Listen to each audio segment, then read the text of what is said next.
Assalamualaikum everyone. I'm Aksar Tariq and I'd like to welcome all of you to our platform CXO Media.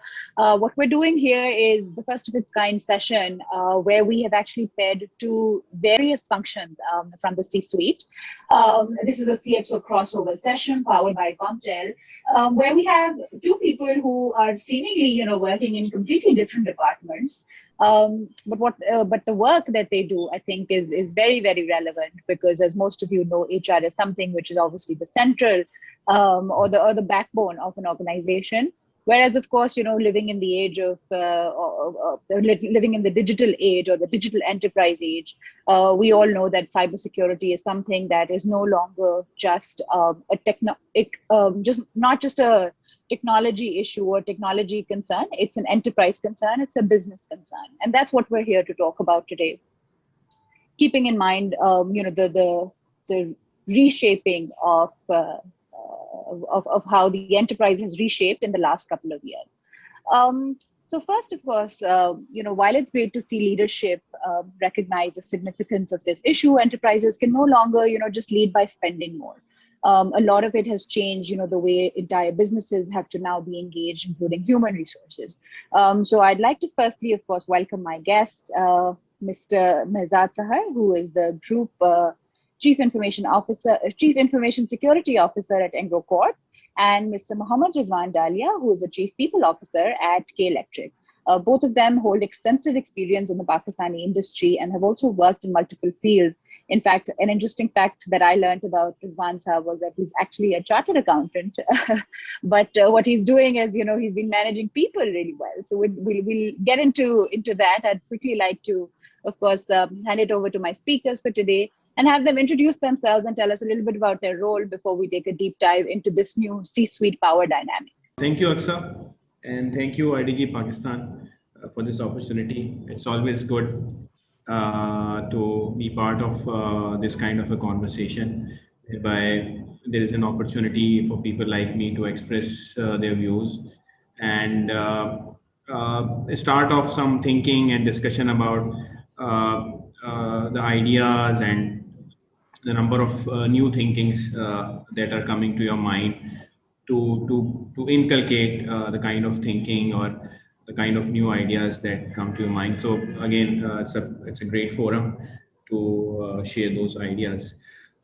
Just to start with, KE, as you all know, is in fact the heart of Karachi and the lifeline, obviously. And we are trying to live up to the expectations of the people of Karachi. And we all know that the expectations are high. And we are also trying to set our performance bar high as well. And in trying to replicate what the customers want from us and giving them the best kind of services that they truly deserve. And from that perspective, as you know, it is critically important that we have the right kind of human capital available to make that thing delivered to our customers. So, and we believe truly that if we have the right kind of people available in our company, then only we'll be able to provide the best kind of services to our customers. And so much so that we now do not compare ourselves with the rest of the distribution companies in Pakistan.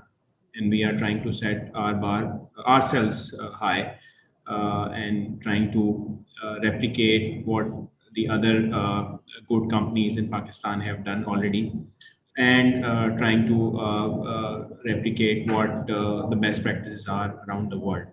So that's how we are trying to operate and trying to focus on whatever good things that are happening in the market. This pandemic situation, again, everything these days goes around pandemic, and I must actually looking at the positive side of it, it has actually inculcated a sense of competition, I would say, among the good or better companies operating in the market. And for a change, I would say, for the last 1.5 years. All the companies, I see a lot of traffic on the social media. They are trying to replicate all the good things that everybody is doing, like and in terms of trying to provide the best kind of employee experience amidst all this pandemic kind of a situation. And when the employees are depressed, they are frightened as well because of the effects of the disease. So trying to engage them, trying to create the right kind of environment, trying to comfort them with all the kinds of things available under the sun, making available the vaccinations to them at their doorsteps, things like that. So I see the positive side of it, that in the last 1.5 years almost, people are trying to replicate whatever good things are coming in the market. कि जैसे मैं आगे बढ़ जाऊं इस सारी दौड़ के अंदर. So, and that is one thing. So whenever there is a competition like this, the ultimate end user. So here, the ultimate end user is the human capital, the people whom we work with. So ultimate beneficiary is our human capital, which is available across the market. So I to start with, I would personally say that this situation has benefited especially the young people coming into the market, and the organization are trying their best to take the best care of them. And rightfully so. What you said, I'd just like to quickly summarize it and say that, for the first time, it's been a people first, business second approach, for all enterprises. And it had to be, and there was no other way for organizations to survive but to do that. Mehzad, over to you. We would like to hear, of course, a little bit about your past journey and your experience. And you've actually are someone who's worked in multiple industries, establishing entire information security departments, leading great, national level sort of awareness within the enterprise. Tell us a little bit about yourself before we take a deeper dive into the conversation. Thanks, Aksa, inviting us for this wonderful event. So currently I'm working with Engro Corporation as Group Head Information Security. So it's a group level engagement because we had different subsidiaries. So whether it is chemical, food, energy, power sector, or even chemical. So all these are actually coming under the Engro Corp, and I'm supposed to take care of their information security activity. And before that, I have, yes, you are right, I have served also banking industry. So used to work for Bank Al-Falah as their CISO, and earlier also I have served for Telenor Pakistan and their 3-4 countries. And before PTCL, I was there also executive vice president for cybersecurity. So with this type of diversified experience, so no matter it is cybersecurity, but as you mentioned, the industry is different, and each and every industry require different treatment. Because we are here actually, to secure the crown jewel.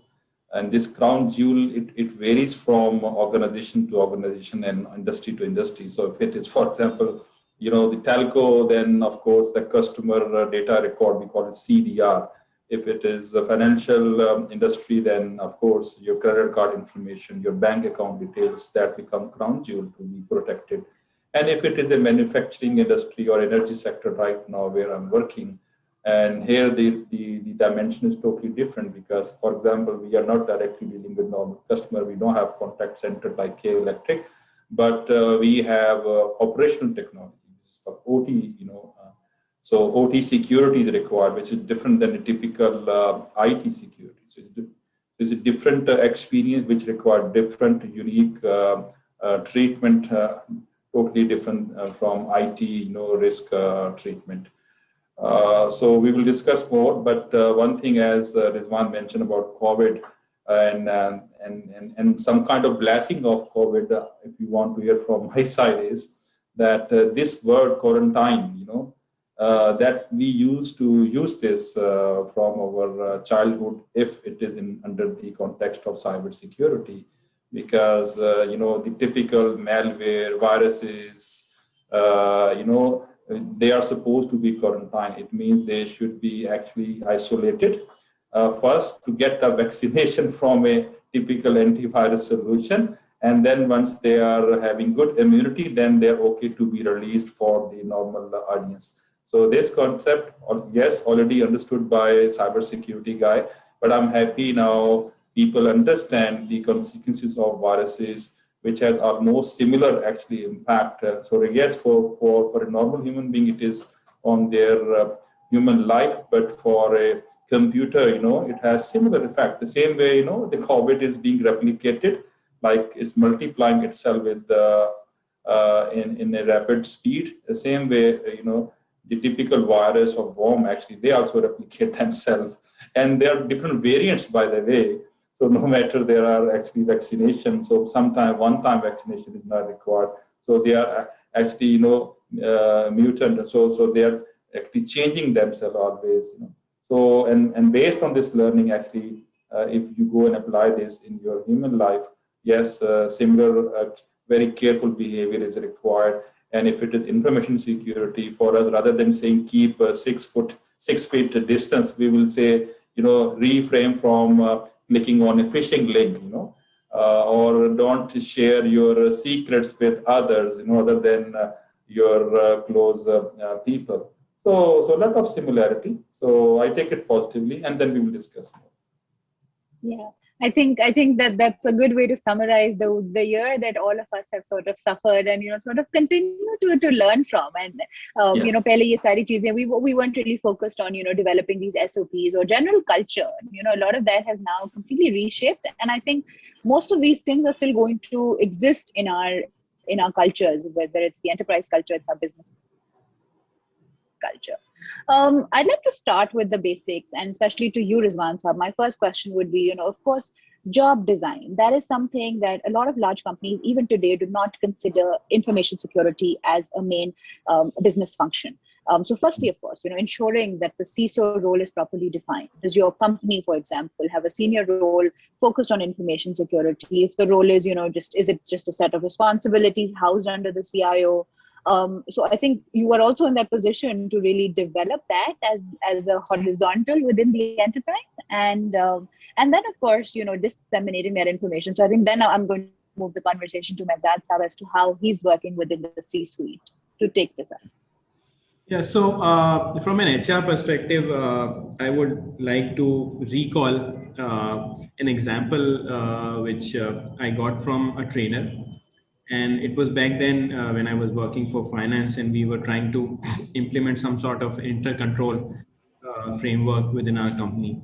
So he came to us and he asked that if I give you a Ferrari and I tell you, so what would you do? So we said we will drive it pretty fast. And then he said, while I'm giving you the keys, I'll just say that it has no brakes. How would you drive it? We said we'll drive it very, very consciously because we don't want to run into an accident. So there he told us, and it was a very apt example, that having good brakes or having good control system actually allows you to drive fast. Contrary to the general perception that brakes are there to stop the car. No, brakes are there to give you the right kind of comfort here, that however fast you want to drive, go ahead and do it, because there are enough control mechanisms in place to keep the system under control. So that's how I take information security. And if rightly applied and people have a good sense about it, then whatever business you are in, like financial sector, energy sector, you have customers, you have financial data, and the environment is getting difficult, challenging, and the overall touch points are basically increasing. So if implemented properly and people given proper education, it can work pretty good for all kinds of businesses. Luckily enough, we have been working on our information security department for the last 2-3 years, in trying to set up a proper information security department. And we had a small incident as well during COVID. So I would say this pandemic came out as a blessing in disguise again, and a number of such things within the industry, in terms of technology, in terms of cybersecurity, that we used to think and not act as fast. We were able to do very quickly. And when I interact with a number of my counterparts or other C-level people across the market, I hear the same kind of things, that it is now getting pretty easy for people to understand and act on all those things which we used to think and just defer it. So at KE, it has actually helped us to have a proper framework in place. And we, in fact, my team helped the IT department in getting a comparison done across the market, whereby we saw how different such department in the industry work, how are they structured, what kind of human resource they required. And at the end of the day, we arrived at a conclusion that this kind of job description our CISO will have, and these kind of resources which we will have to put in our system. Yes, the availability of human resource here in cybersecurity, and I think Mehzad would discuss more about it, is a challenge right now in Pakistan. However, since the awareness is there, and the awareness is not only with the people working for cybersecurity, in fact, the awareness is there all across, and HR being one. So I think with the passage of time, every increasing day, we'll have more and more people opting for this career, and availability of, I would say, human resources will also improve, and the understanding of HR around this issue will also get refined, and it will become day by day easier to find out the routes, and the right kind of structure can be worked out with the help of this awareness and availability of people. So I'd like to build on to what you've said, and have Mehzad Saab now answer or talk in detail about, while it's great to see leadership and others recognize the significance of this issue, as you mentioned, a lot of them are now talking or understanding. तो एक बात जो आपने की कि awareness तो already है. Now they don't only manage their own teams, but people who are in positions like Mehzad Saab, they are also looking at their own teams, their own operations, but they're also guiding and advising their C-suite, right? They're also guiding the executive leadership. They're guiding people at every level of an organization. And as you said, कि अब threats जिस तरह हमने, I think, हमारा एक ecosystem evolve किया, एक enterprise evolve किया, उसी तरह threat landscape has also evolved. There are multiple ways of people getting into your system. So, that relationship. So, Mehzad Saab, I'd like you to start with, of course, the relationship between boards of directors and security leaders and how important that is. And then how, of course, what's the trickle down effect, or is it does it go up that way, or does it come down flowing like this? So. Okay, good question. So let me start with the JD. You asked what should be the typical JD. So on an interesting note, you might be aware the new Prime Minister of Israel. Do you know what he was doing before becoming the Prime Minister? The guy was the cybersecurity specialist.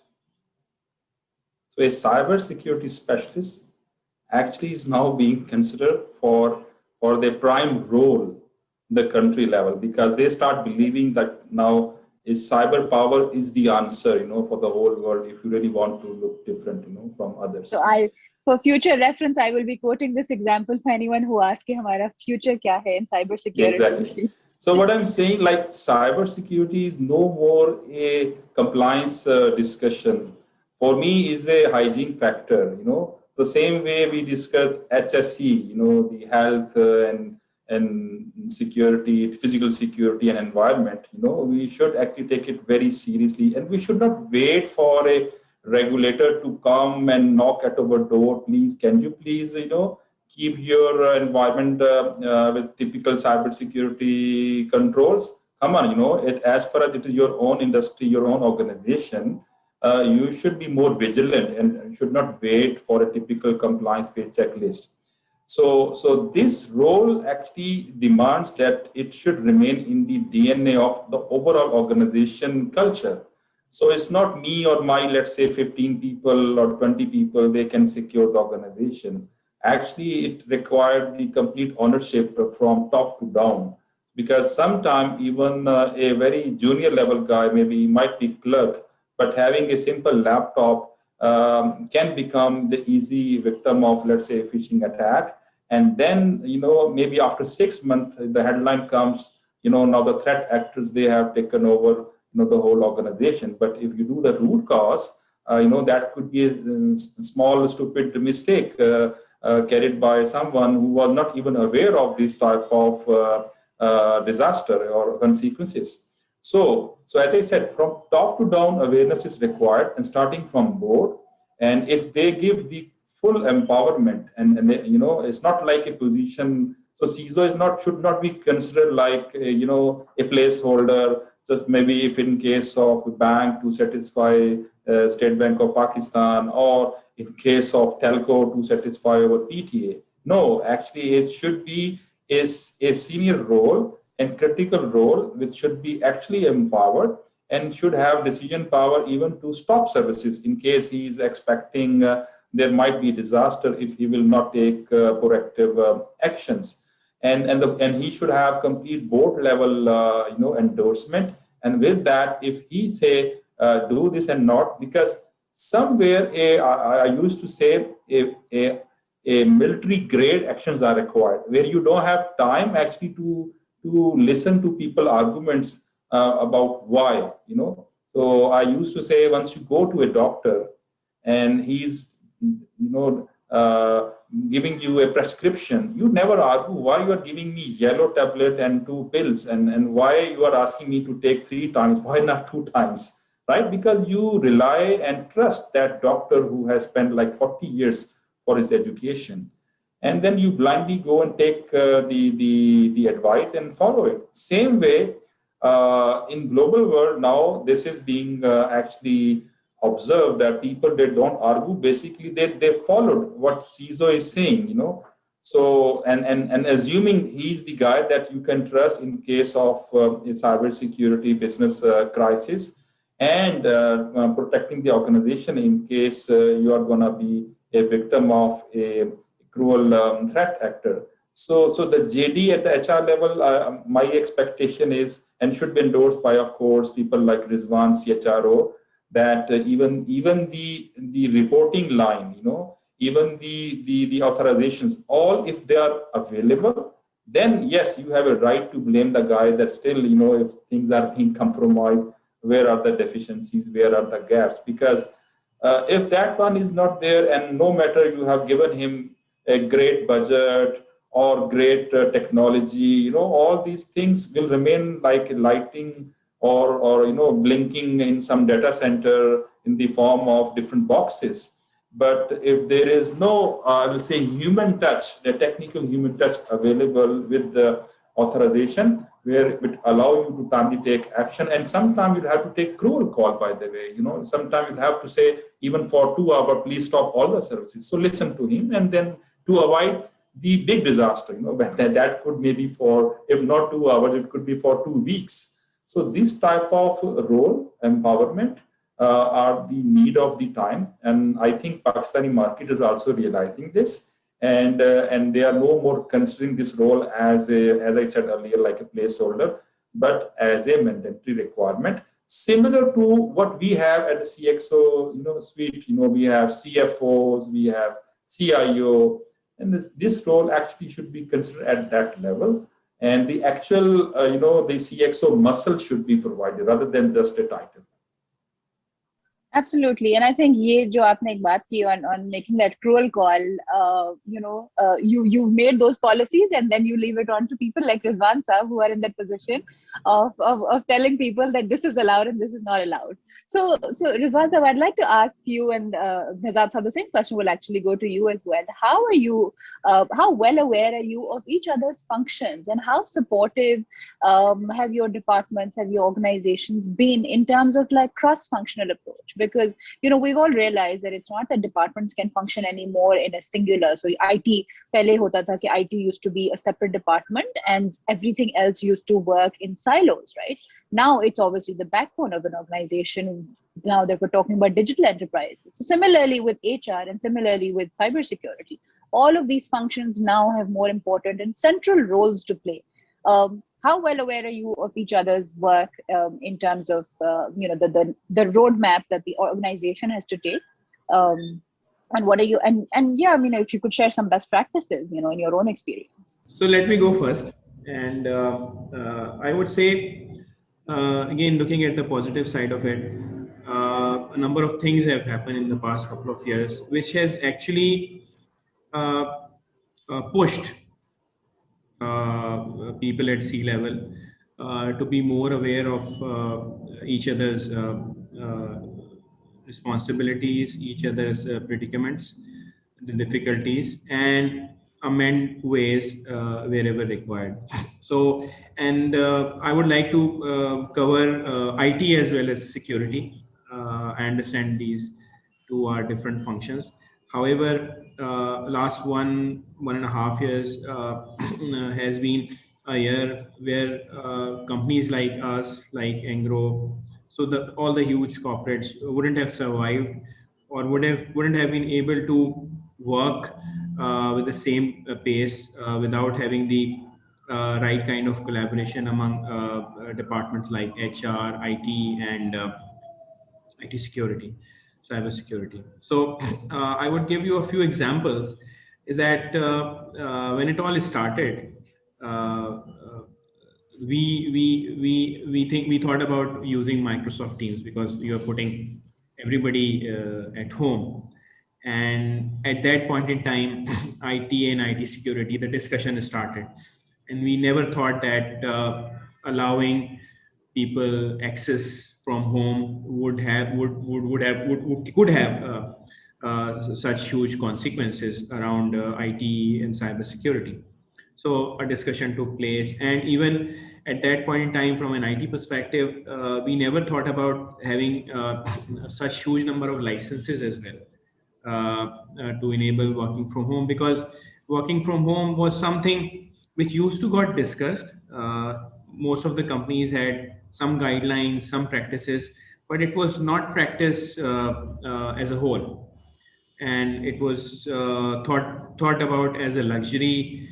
And if somebody had that luxury, people would look at them differently. But when it became mandatory at that point in time, then we had to collaborate, HR, IT, and IT security, in terms of one, the availability of the licenses, and luckily people like us and other huge corporations, we always looked at it as a cost, providing people licenses to interact from wherever they are. But now it came out as a major enabler that, fine, if the Microsoft Team license per month costs somewhere around $3 to $4, for example, then we used to look at it as a cost, as an additional cost, which will have no benefit. But now it enables a person who is basically costing your company 100,000, 200,000, 500,000. So this small thing became a major enabler. But on the other side, the discussion came that when we are allowing all this, where do we have the equipment to support? And do we have the right kind of cyber or IT security systems in place? Whether the systems are hardened enough to be for people to be able to work from home, and these kind of terms we never heard of, obviously, that whether the system is hardened enough or not. So a hardware is a hardware, but it has to be hardened enough for that person to interact from wherever he or she is. So these kind of discussions took place, and at the end of, and these discussion, and the discussion which normally take 6 months, year, or even more to complete and deliver. These were discussions which happened in a matter of hours or days. So that was the most accomplishing part, and we were very quickly able to come to a single point, make those systems, facilities, enablers available to our people. And at the end of the day, we are still reaping the benefits, because still most of the companies like us are on a 50 or even less than 100% working from office, and the works do not suffer. People are happy, and the work hours obviously is a matter of concern for all of us as HR people, because the work hours stretch beyond the normal working hours. But still, the kind of flexibility and the kind of productivity that we have seen in the past 1 year or so has been unmatched. So, Mehzad, adding on to that, I'd also like you to talk about, now it's a digital workforce which is distributed everywhere. It could be, pehle to at least whatever you had was, plant pe hai, ya Karachi office mein hai, ya Lahore office mein hai, ya Faisalabad office mein hai, and that's about it. So it was managed at least everybody was under your umbrella or your network. Now it's a distributed workforce, and for the most part, I think it's going to remain this way for a long time. And as Rizwan said, of course, it has its advantages if we look at the good side of things.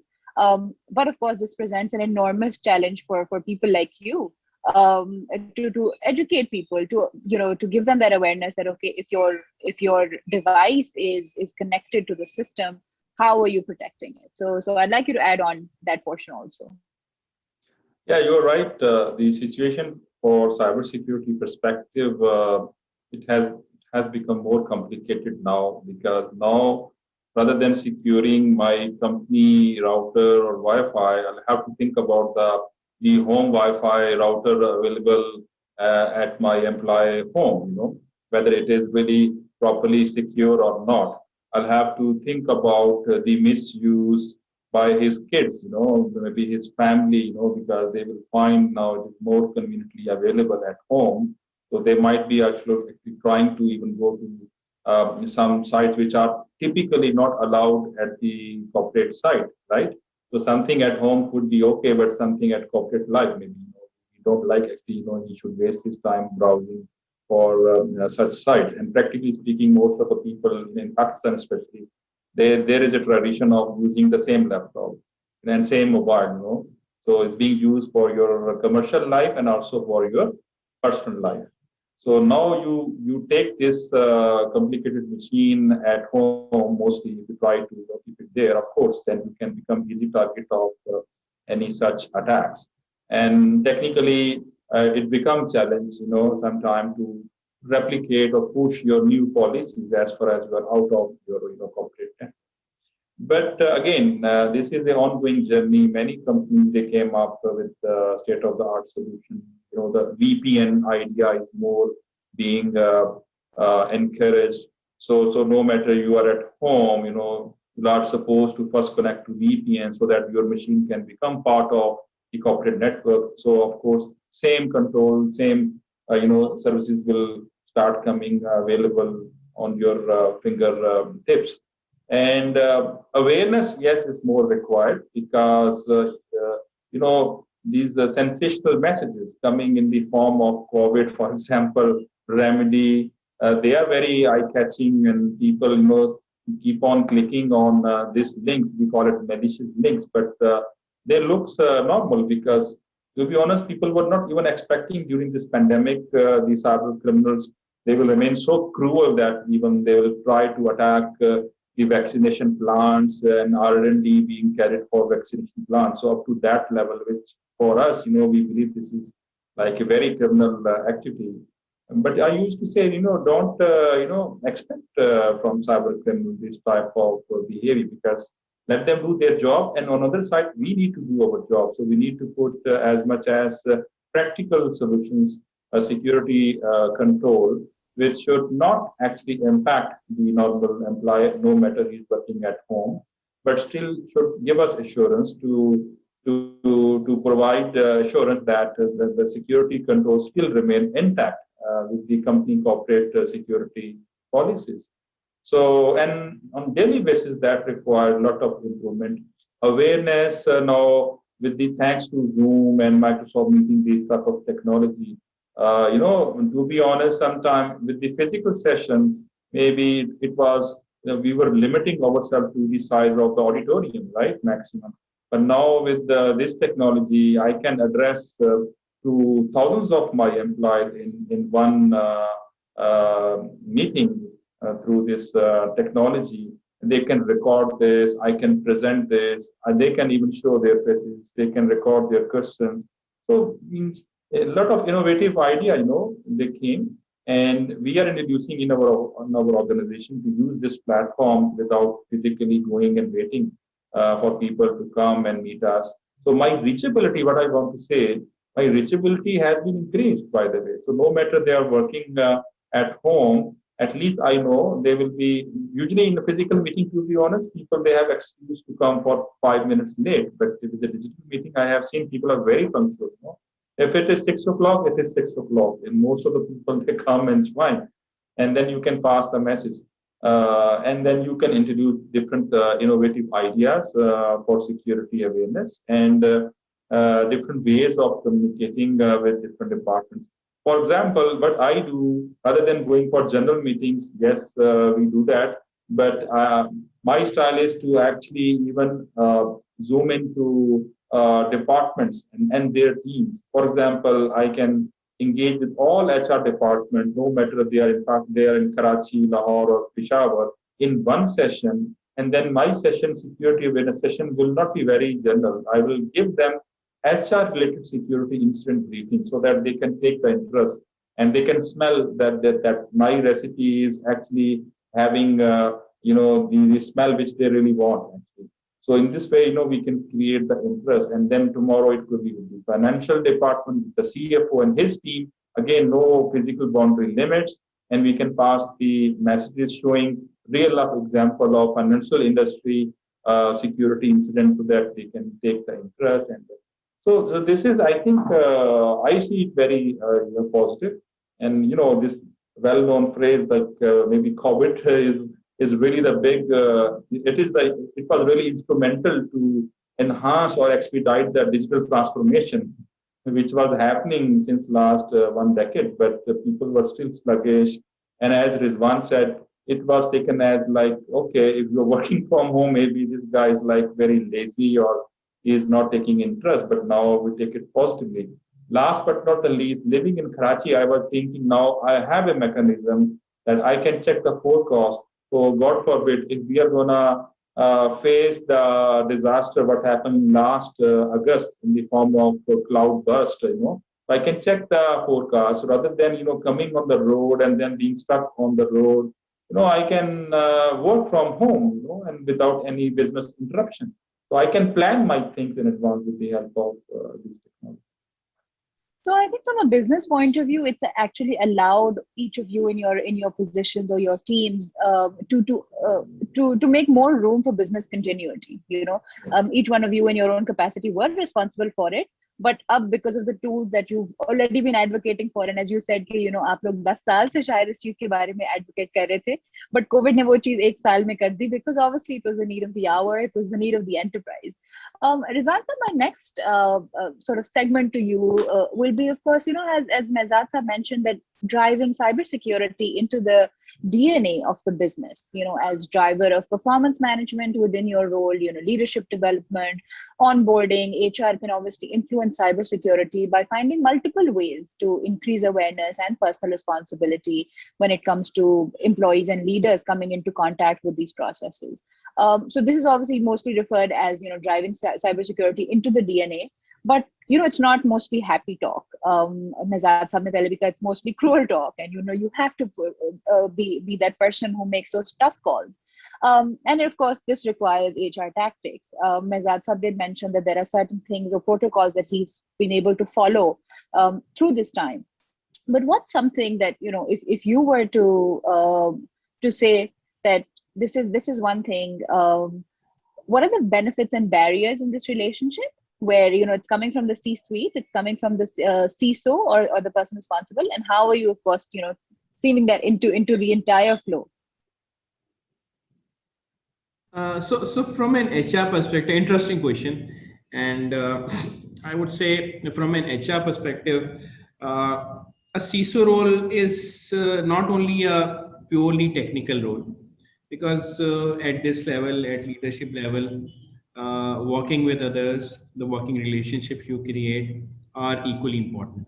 So it goes without saying that when HR looks at a cybersecurity person or a senior cybersecurity person, uh, with the technical knowledge that he or she possesses, there has to have a sense of understanding, a sense of relationship building, and a sense of patience as well, which is required in those personalities. And when you have that kind of person around, then obviously it gets easier to get an ingress.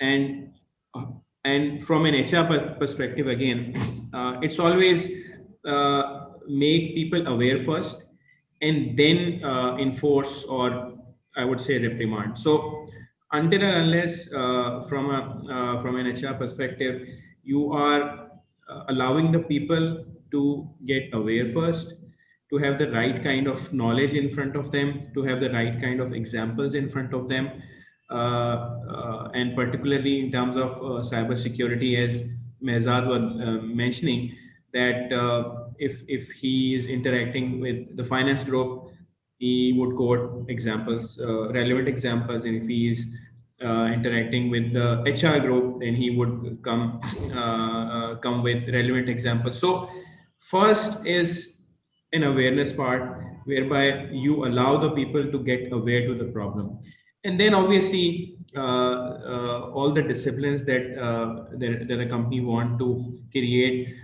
within the organization, the management want to create within the organization.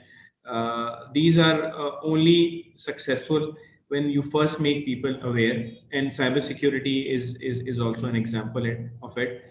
And as soon as the people are aware and they know the disadvantage as well, that their one small uh, foolish mistake can put the organization in a major fiasco, then obviously people are generally, I would say, responsible, and are aware of the consequences of their actions. So whenever that happens, then it gets easier to to implement the kind of controls that IT or cybersecurity want to implement, and then people do not then get defensive as well or reactive. At the same point in time, I would say it's not something that IT security should become a showstopper or somebody who can always say no. So, from a collaboration perspective, the IT security should also be aware that obviously the business is prime. So and every business, so the business basically is not run for cybersecurity. The cybersecurity is for business. So if that understanding or the level of maturity is there in cybersecurity, then obviously the work gets easier. And whenever there is a problem, or the user department comes up with a problem that they have to make things happen, however remaining within the security ambit, then it always happens, and it happens here at KE as well, that after some discussions, some iterations, the cybersecurity comes up with ideas or way outs, which obviously may not be the best of the best, but obviously there are workarounds which obviously allow the things to go forward, as well as remaining within the parameters that have been set to avoid any mishaps. So, and this question applies to both of you. So, on Yeah. building onto that, so what kind of frameworks, tools, and communication methods are being used to manage cyber risk from a people's perspective? As Rizwan Sahab, you said, okay, you have to bring people on board. You have to explain this to marketing a different way, and to the financial, the finance team a different way. From a people's perspective, how are both of you, managing or making the most out of this relationship? So, if you'll ask me, practically speaking, the cybersecurity expectation level should be set on the day first of any new joiner. So we are even thinking like there should be a proper session similar to how we brief about where are exits, where are emergency doors. These are our acceptable user policy, information security acceptable use policy. And these are the pros and cons. These are the basic security tips. Please go through that and please pass the exam. So there is a concept of while onboarding this guy, you have to go not only go through a typical document which no one read and say yes I have read, to prove that he has really read this document. So during onboarding he should be going through exams, some digital certificate should be issued, and then actually he should be acknowledged. At least that first layer, he has the basic security maturity level. And then, of course, we can introduce different, learning management system relevant to cybersecurity that instance where, with the help of phishing campaigns, we can know the organization level and the individual level security maturity level. And based on that, we can decide whether the organization require what level of awareness. Is this awareness required 2 sessions or 10 sessions, and on what contents? After this all formality, as Rizwan said, then actually still if we find there are still people who keep on repeating the same mistake and very careless behavior, then it becomes a case that we need to set as an example that a disciplinary action should be taken by HR. Why? Because for me, if in case of a financial fraud, HR and compliance and internal audit is involved to decide, what should we do, and then I think for a careless employee, after giving him, lot of awareness session, if again found guilty of showing careless behavior and clicking on very obvious phishing link, then it is similar case of a fraudulent activity, and he should actually face some consequences. If we will not set such example, again, not in the beginning, I will say, we should not be very cruel enough. But after having all formalities, then 1-2 example will set the tone for others. Automatically they will become more mature, and the message will be passed in a very positive way. Second thing is like before even you go and talk about with employee, even information security people, actually, there should be a special criteria for HR perspective. Like even, I used to say, we go and do risk assessment for the whole world, for the company, for technology. So let's, do the risk assessment of the people who are providing this risk assessment for the company. Are they really loyal? Are they available from their heart? Maybe for their packages, salary packages, they are not satisfied, and they are typically in Pakistani industry. I would say sadly that they are being typically compared with normal IT guy. So this type of parity is being compared with a normal IT guy, but practically with my experience, with a good cybersecurity guy, just with 2-year experience, can get easily a job at least in Middle East, where of course you don't have any comparison. So I used to say in one of my company, before you go and patch your routers, switches, firewall or system, please patch my team first, because if they have local level vulnerability and they can be picked by some even local competition, at least we should not be guilty of not paying him a acceptable package. And then, of course, we can't compete with the Middle East because the difference is huge. But whoever is coming should stay for 2 to 3 years and should add value and should be fruitful to give the actual results. Because 6 months or 1 year it takes for information security guy to understand the architecture, and start delivering. And the moment he start delivering, they start getting a lot of offers, and this is the pain of a lot of CISOs. Because if you go and ask, they said, that like HR mostly, they say, okay, let's twist, this guy and see how much, minimum, we can get, from this guy, so we should not be actually accepting his demand. I practically know in America, just after 2 years, I know many people, their salary was double. Why? Because in that area, the shortage of information security expertise is huge. It's like 1.5 million resources are required. So people, they're really getting advantage. So here, actually, most of the people, to be honest, if they are like 5 years experience in cybersecurity, and if you find they're still working in Pakistan, with all due respect, they are not because of a good company or the company is really paying them a good amount.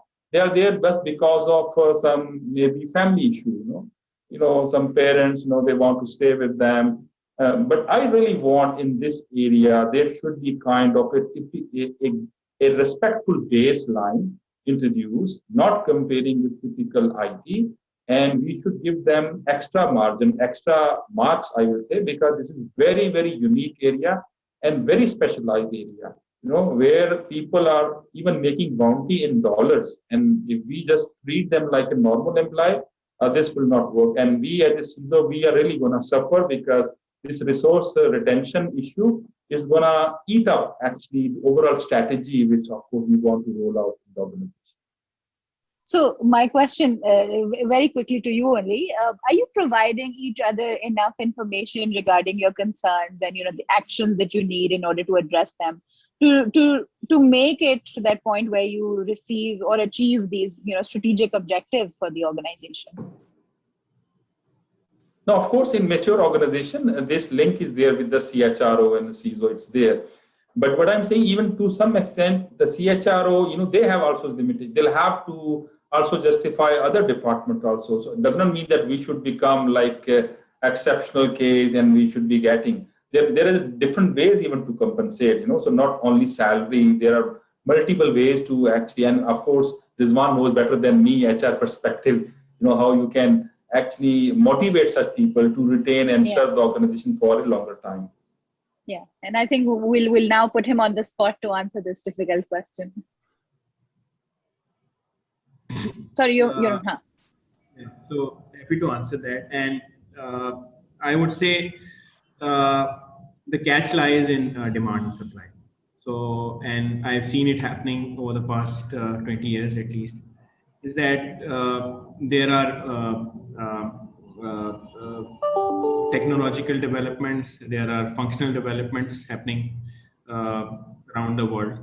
So at some point in time, the financial analysts were in huge demand.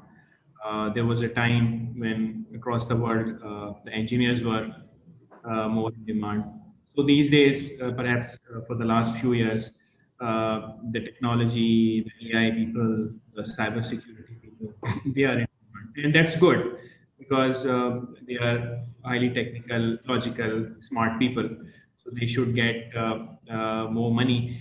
But to me, from an HR angle, the catch lies in the demand and supply. And whenever something of that sort is happening across the universe, and obviously we all know the world is now is a confined place. It's a small world now. So every region catches up very quickly. And since cybersecurity is something which is about the cyber environment, and that hits almost every country, every area, every individual, every corporate. So if something is happening in US, in Europe, China, it's relevant for Pakistan as well. And as I said earlier, that right now there is a war of talent, particularly in this area, and the solution actually. Temporarily, what the organization who can afford, obviously, who have deeper pockets, would obviously pay these resources higher. However, that cannot continue for a very long period of time. So the solution of these problems actually lies in managing the supply, and academia has a major role to play there. Unfortunately, across the world, that's not been an issue because there the connect with the industry is much better, and they somehow keeps themselves aware, and they are much more agile, and they react very quickly around such problems. However, as I see it in Pakistan, in fact, that reaction, or first we are reactive, number one, the problem. And again, whenever we react, we take a very long time in reacting. So that is something, a food for thought for people like me. Again, some self reflection is to connect and connect with the academia, to give them the right kind of messages that whatever you are producing now is getting obsolete, and something which is in demand you are not producing enough. So that kind of message to go from our side, especially HR, and reciprocally, they should react in a much more speedier way, because I know for sure that there are major universities in Pakistan, most of them, even they take a very long time in even revising their syllabi. So that approach will not help. So in fact, myself and one of our technical head, we are meeting NED a couple of NED faculty members tomorrow. We are expecting the dean to be meeting us, and the discussion is more around their product coming out of the university, and the number that are coming out in terms of the technological people that we want in our business. So one, the number is pretty low, and whatever we interview or interact with is not up to the mark.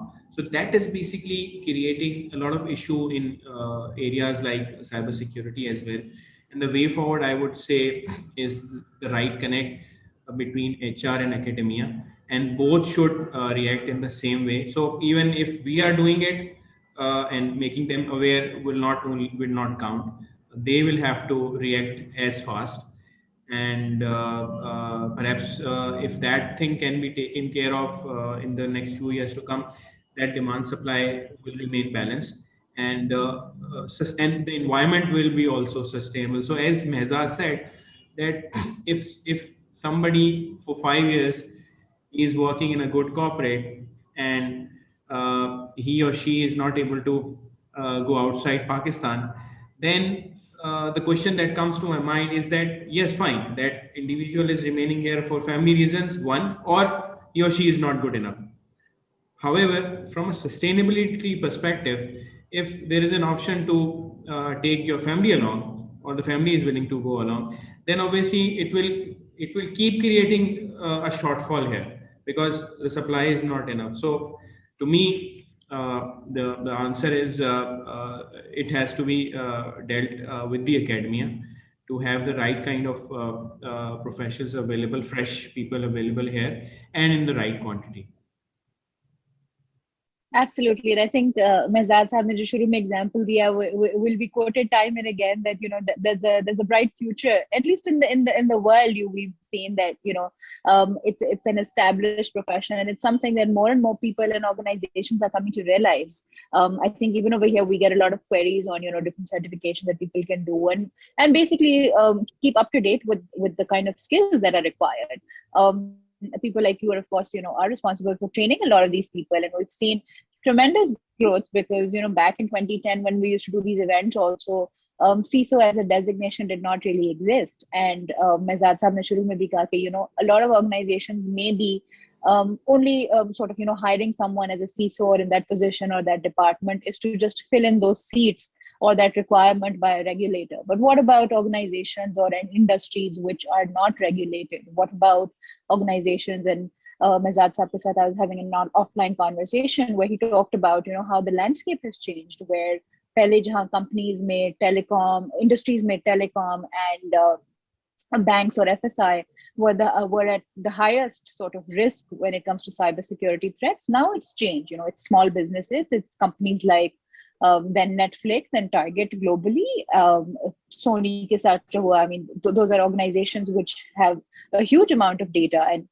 those are companies that have been at risk, and we've seen, I think in the last year and a half, a lot of these organizations have suffered a great loss because of obviously various challenges that are there.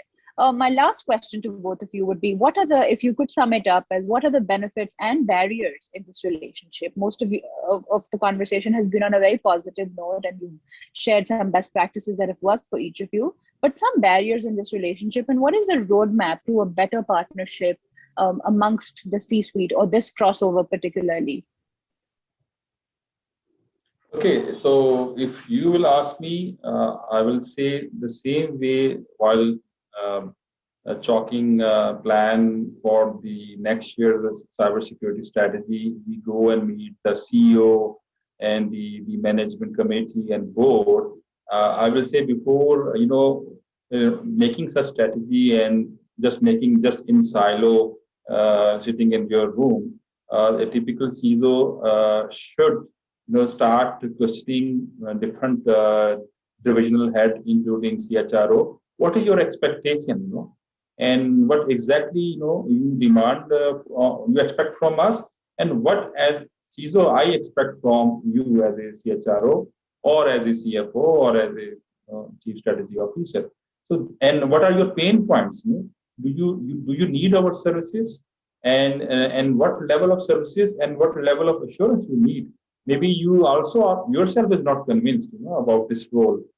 So that dialogue should happen, and so that if of course after CHRO, if he is convinced, his team, if they are going to find resources, they know what exactly they are going to find out. So they know what level of match is required in the industry to meet this typical JD, and for what I will say noble cause. So if that understanding and gap is there, of course, it's like typical chief procurement officer, he will take this as a cost center, which is just adding more and more cost in CapEx and office. So unless you open dialogue with the chief procurement officer and tell him that this box for you looks like it's just 100,000 worth of box, but actually it is going to secure the organization against $10 million worth of cyber attack, which can create a disaster or a outage, which can ultimately create this much of financial loss. Same thing with the CHRO. So these communication channel, we need to build. If it is not, I think in mature organization it is there, but needs to be improved so that this flavor, should remain there. I remember in one of my employer, I was having such dialogue with the CHRO, and he was having a very much concern about the disclosure of employee salary. So he said, "Can you please help me?" And then I give him assurance. Yes, there are solutions like DLP, data protection, and with the help of that, I can solve this. So in this case, you are not only individually satisfy a typical department, you give them assurance that you are not a guy who usually appear while budget is required, or usually appear once there is an incident. So the CISO should not be known as a panic guy, the panic generator who always come with the bad news. Unfortunately, most of the CISO, they follow that. They should also come with the good news. And the good news is that Mr. CHRO, by the way, there was the attack, but with our proactive monitoring, we are able to protect you, and no critical data leakage against our employee, information is available, and we have actually avoided this. So this level of comfort, if you provide to all divisional heads or CXO, they will love to support you in each and every place. Yes, I would just like to build on what Mehzad was mentioning. Absolutely, Mehzad, I agree that the expectations should be clear from the word go. And this variation creates a lot of problems in the short term and long term. So I would just add on that, yes, the expectations have to be clear, that what the organization wants, the user wants, and how we are going to achieve that. And there can be short-term expectations and long-term expectations. And generally, this has to be the first discussion that has to take place. But normally, it doesn't happen. And somewhere in between, when the things are going haywire, then we sit down and then have those discussions. So it's absolutely very important to have those clarity of expectations from the word go. A couple of more things that come to my mind is, one is the and somewhat close to what Mehzad was mentioning is, you are not always required to come with the bad news. You have to come with the good news as well.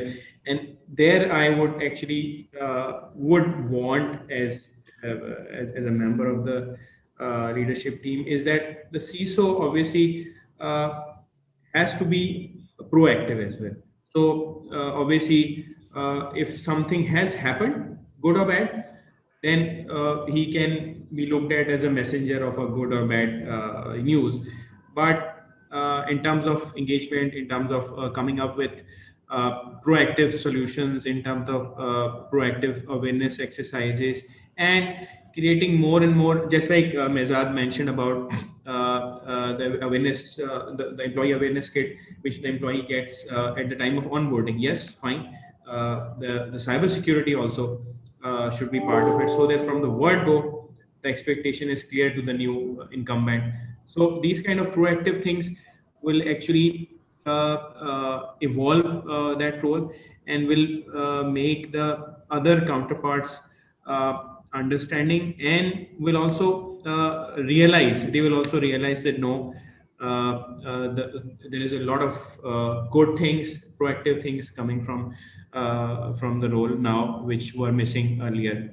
As far as the talent acquisition goes, that is one thing where HR and cybersecurity can play a very good part by working together, so that only HR is not looked at as, or the people department is not looked at as an acquirer of talent. Right now, these things are done in tandem, in partnership.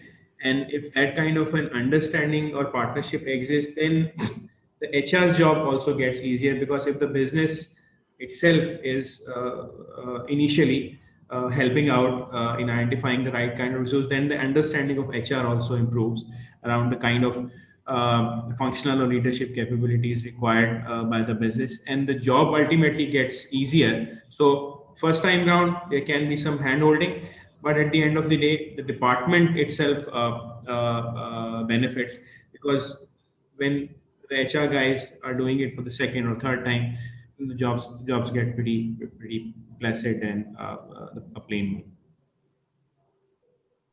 Absolutely, and I think both of you have summarized this in well, in a way that we're able to gather some valuable insights. With that, I'd just like to thank both Rizwan Sahab and Mehzad Sahab for sharing their knowledge with us today. Just to sum it up, we can see critical success factors that foster CISO credibility. HR leaders are well positioned to clarify differences between, the different C-level functions, as Rizwan Sahab was talking, and to drive talent acquisition, to retain talent, to retain that culture where cybersecurity becomes a business function, and enable the CISO or that empower that team to succeed. So this new enterprise dynamic that we're talking about today, is a partnership that really needs to be empowered by the board, empowered by the business. So thank you once again to our speakers for their valuable insights. We're hoping to bring you more conversations like these through our upcoming platform, the CXO Masters Academy. Thank you once again, and we're ready to wrap up. Allah Hafiz. Thank you, Mehzad, and thank you for the opportunity. Thank you, Thank Aksa, you. and thank you, Rizwan. It was a wonderful experience. Thank you. Take care. Likewise. Thank you. Likewise. Thank you.